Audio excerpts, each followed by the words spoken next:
कब सिरप है क्या कहेंगे, उसके आजमगढ़ से कनेक्शन जुड़ गया है। मैं आपसे कहूंगा ऊपर करिए। अगर खांसी हो तो जो देसी दवा है ना, बाल अपना गुड़, सौंठ या अदरक या लौंग, काली मिर्च, उसका इस्तेमाल कर लेना।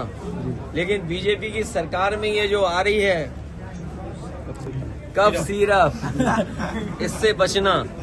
इसलिए बचना कि कुछ लोग इसमें मुनाफा कमा रहे हैं।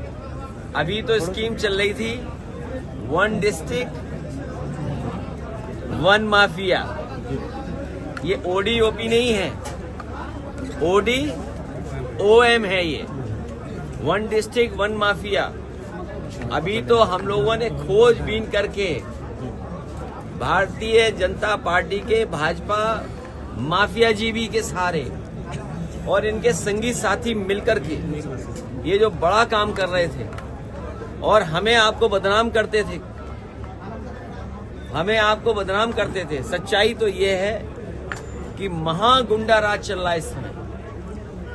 ये जो गुंडा राज वो बदनाम करते थे, अगर इस सरकार में देखोगे तो महागुंडा राज चल रहा है।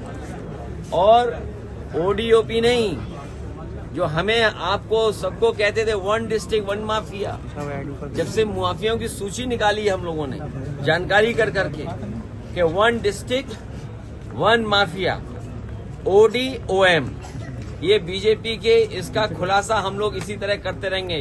इनकी जो हेरा फेरी है, पोल पट्टी, हम लोग इसी तरह खोलते रहेंगे। योगी जी ने कहा